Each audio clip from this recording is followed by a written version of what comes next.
Hi everyone, welcome back to the Movie Reviewers 100. My name is Scott, also known as CineRam here on YouTube. I do the Thursday videos on this collab channel, and this past Saturday I watched the Purge movies, all three of them. I'd seen parts of the first Purge movie, hadn't seen the second Purge movie at all, and of course the third one only just came out in theaters, so I saw it pretty much on opening weekend. They're all directed by DeMonaco. I hadn't seen any other movies directed by this guy. He's only, as far as I know, directed one other film besides the Purge movies, but he was a co-screenwriter on The Negotiator, the Kevin Spacey and Samuel Jackson thriller from '98 that I like very much. So I was really amused by the marketing campaign for the third Purge movie, tying it into election year, into the political campaign and everything like that. So I thought that now would be a good time to check them out. The first Purge movie is a very sort of home invasion thriller. Ethan Hawke is the husband and father in a family that includes also Lena, who plays Cersei Lannister in Game of Thrones and was also Gerard Butler's Queen in 300. Those are what she's best known for. He works for a local division of a security company that sets up security for homes, basically. Steel coverings for windows, alarm systems, security cameras, what have you. And he's made a killing over the past year. He's #1 in his district, I think. Because of the Purge. The Purge is an annual event set up by the, as they call themselves, new founding fathers of the United States of America. As a way of, what they call it is a means of basically allowing people to exercise aggression and feelings of hatred and fury and what have you by getting out all that aggression in a single night. They have designated a single night, March 21 each year, as a night when all crime, including murder, is legal for 12 hours from, you know, basically early evening until morning the next day, 12-hour period. And people that don't want to participate, they lock themselves up in their homes or wherever else they think is a secure location and wait it out. The people that want to participate, they hit the streets in masks and weapons, and they, you know, commit arson. They smash up cars, and of course they, you know, beat and kill people to their heart's content. A lot of people who have the means, who are wealthy, who are well off, they stay inside. They buy their security systems and they lock themselves up for the 12 hours. And Ethan Hawke and his family have benefited from that a great deal. And some of the neighbors in their community actually seem kind of angry at him for doing this. They consider him sort of a purge profiteer.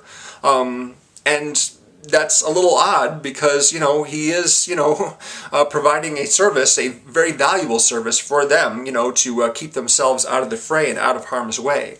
Let's see, Ethan Hawke and Lena Headey also have a teenage daughter and a younger son, and as they lock themselves down for the night, his daughter asks him, "So, you, Mom and Dad, don't ever want to participate in the Purge?" And they're like, "Well, no, the Purge is for people who need to get those aggressive feelings and out and exercise them, but we don't feel that way, and so we don't participate."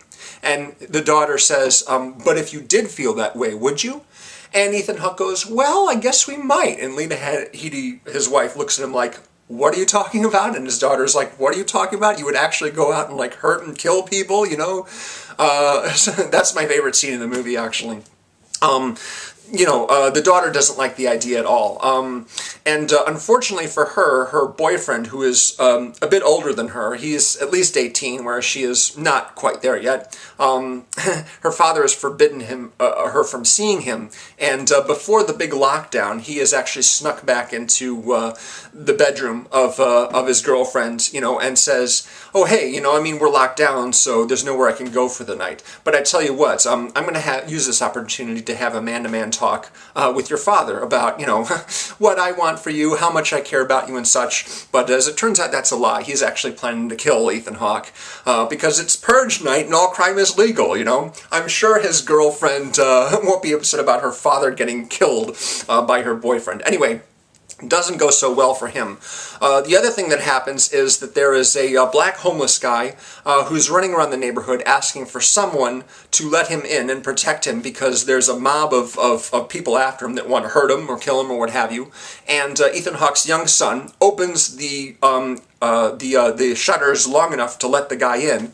Ethan Hawke, of course, is very unhappy about that, and it isn't long before the mob, a bunch of young, rich white kids, approach their house and say, oh, hey, I mean, you're a supporter of the Purge, right? You feel that it's any American's right to exercise their aggressive feelings that they want to, then why don't you let this homeless pig out of your home so that we can purge and do our duty as Americans? It's just a bunch of baloney. And Ethan Hawke's like, look, I support the Purge. The guy's hiding somewhere in my house. I'll find him, I'll bring him out. Meanwhile, his wife is like, no, you can't do that, and his daughter's like, you can't do that either. But these guys are telling them, hey, we've got equipment to rip off your shutters, so we'll come in if we have to. We're giving you this opportunity to let the guy out and let us do what we need to do. Otherwise, we're going to take it out on you instead. So it's a real sort of home invasion thing. It's a battle of wills between the two groups of people. A little bit like Panic Room, I guess. I like this movie. I like this movie a lot. It was good. It was good and suspenseful. They cut the power at one point to the house, early on, really, which makes it a lot harder for Ethan Hawke and Lena Headey to find the guy who's hiding out, which seems sort of counterproductive. But eventually, everyone sort of finds their way through the house with flashlights, and so practically all the shots in the movie are lit with flashlights from a certain point, at least the ones that take place indoors. So the second movie basically starts off with a completely different set of characters. You've got a Latino woman and her daughter, her teenage daughter, who are sort of keeping into their apartment for the night. Her daughter's in school, and the mother works basically as a waitress in a local restaurant, which I believe is the same diner used in Pulp Fiction for the beginning and end of the movie. It looked very familiar to me. And you have a character played by Frank Grillo, who plays a Brock Rumlow in the Captain America movies. He is loading up weapons and getting into his armored car. I think it's a Mustang, but I'm not sure, and heading out to the streets because he's on a mission to do something, but he hasn't said what. In addition to those characters, you've got another young couple, white couple, who are heading home when they realize their car has been messed with by some ruffians in masks and carrying baseball bats and chains and what have you, and they are in the city basically unprotected, and they've got to get to safety. And when all of these characters converge eventually, they sort of try and work together to find a way to survive, to avoid being captured or killed or what have you. So it's unlike the first movie, which is more of a home invasion film and sort of a thriller. This one's a straight-up action picture. There's lots of shooting, lots of gunfights in the streets, driving around, car crashes, everything like that. And eventually we learn that the new founding fathers have actually contracted private companies to round up more poor and and disenfranchised people for purging to be purged basically by wealthy white people. Yeah, it's a big mess. It's a big mess with trucks driving around and guys firing tripod-mounted machine guns into neighborhoods and everything like that. You got teams of people running through apartment buildings, shooting the place up and taking hostages, or not really hostages, but they're more like personal sacrifices on behalf of the people who pay them. So it's a big mess. It's a big mess, and it's kind of reminds me a little bit of Escape from New York in that sense, as they're running around trying to avoid contact with basically anyone that might want to hurt them. The third movie has really only one character from the second movie, and that's the Frank Grillo character. He, after his experience in the second movie, he ends up working for a senator, played by Elizabeth Mitchell, who is running on a platform to outlaw the Purge, basically. She's running to become President of the United States so she can enact legislation to outlaw the Purge permanently. And the new founding fathers, as they call themselves, do not like this, because when they took power, when their candidate took the White House, basically, they're the ones that sort of put all this new system in motion. And it is made pretty obvious that they're white supremacists, that they are doing this basically to make money. They are cutting down on the on ethnic minorities and poor people, so that the system, as they say, is not overburdened with welfare and other things like that, you know, which makes me wonder, what's the cost of cleaning up all the incredible destruction and the, you know, streets full of dead bodies in every single American city across across the country after Purge Night? I mean, it's got to be astronomical, not to mention the smell, you know, I mean, just, you know, it's got to be massive. It kind of reminds me of Surrogates. Surrogates is the movie where Bruce Willis and Radha Mitchell play police officers in the future, but everyone is using a robotic double. They sit in their homes in their little terminal chair, and they put the headpiece on, and then they are able to use their mind to control this robot, which resembles them, to actually go out and do things and work a job, rather than them having to go out themselves. And I'm like, how expensive are these things? I mean, you know, only it seems like only a few people can afford them, but actually everybody seems to have one, which seems really bizarre.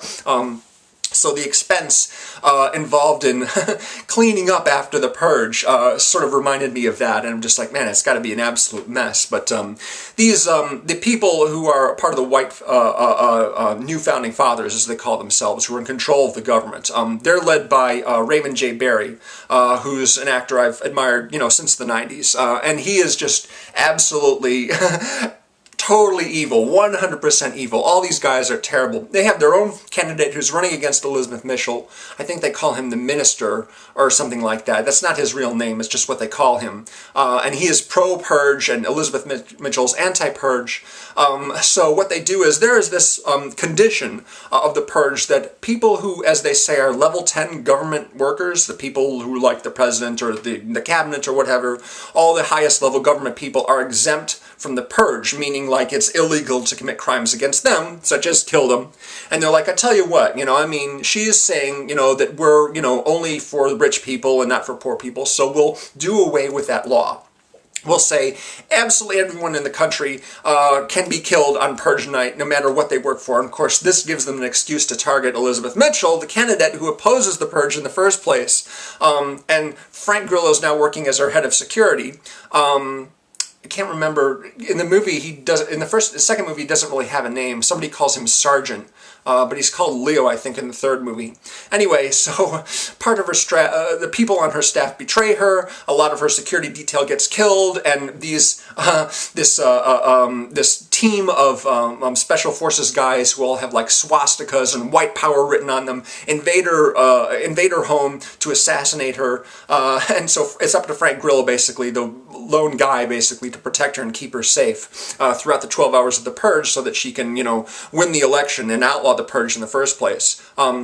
So like I said, straight up action picture, same as the second one. Also, you've got Michael T. Williamson, who played Bubba in Forrest Gump. He is basically he's a convenience store owner who's worked there a long time, owned it for a long time, but then he gets a call from his Purge insurance company. Apparently you can get insurance if your place gets smashed up, your car, your home, whatever, your business gets smashed up, and they'll compensate you for any damages. But they've jacked up his rates on the night before the Purge, so he can't pay it, so he won't be covered if there is damage, which is not only, you know, very evil, but also just stupid that they would do that like the day before. It's like, wait a minute, he was going to make a payment that day for Purge the next day, and you know, it wasn't like a couple weeks in advance or something like that. No, it was like very, very last minute. So he camps out on the roof along with one of his employees with rifles to try and ward off any people who might come and smash his place up. And it just so happens, like the day before,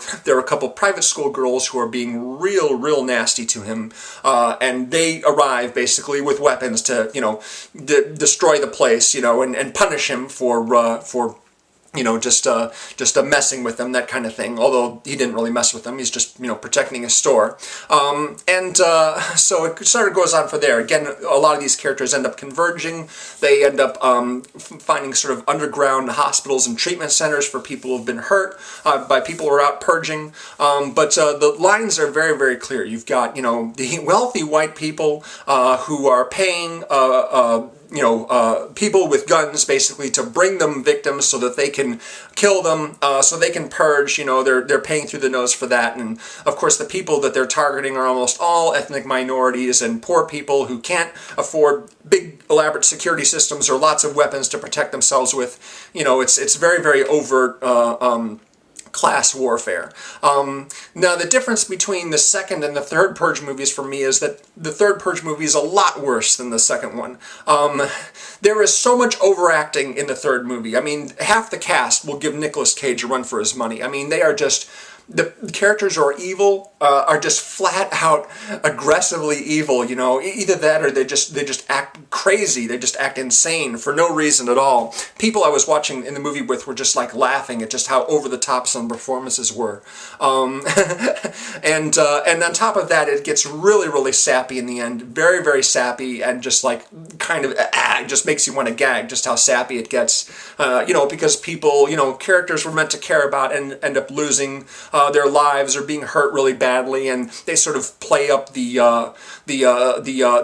sentiment for all it's worth and more. Really, really sort of put the vice grips on the tear ducts, or at least they attempt to.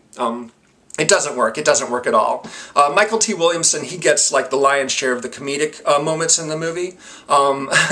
He really sort of, he really plays that role to the hilt. And it became kind of annoying after a while because they really sort of play very heavily to racial stereotypes. At one point, him and a lot of the other main characters are stuck in this van that isn't going anywhere, and there's a whole bunch of people approaching them with rifles, black people, and he says, guys, there's a whole bunch of Negroes heading for us like we a big old plate of fried chicken or something like that. I'm just like, really? I mean, he had to go there? I mean, so much racial stereotyping. It just annoyed the hell out of me. So the first movie, very decent. The second one I like quite a bit. Third one, terrible. Terrible movie. I wouldn't recommend it to anybody. It's funny because the whole point of the good guys' mission is to eliminate the Purge, but it's clear that the people who made this movie want us, the audience, to take delight in some of the evil characters getting theirs. There's a scene where a couple of really bad people get run over by a truck, and everyone cheered, including myself, because they were just so incredibly, unabashedly evil and nasty. It's just like, man, I really kind of wish that I hadn't taken, such pleasure in seeing them get mowed down. That's good movies for you. It's they're able to manipulate emotions effectively if you let them. Man, it's getting hot in here. I think the AC got shut off. Anyway, that is my review of the Purge trilogy. First and second one movies, very decent. Third one, stay far away from that one. It's really terrible. So, back with another review next week on Thursday. I hope you'll tune in for that. Thanks very much for watching. Please subscribe if you haven't already. And visit our Facebook page. The link is below. Suggest other series that we could tackle, genres, actors, actresses, directors we could focus on for a week. Thank you very much, and I will see you again real soon. Bye-bye.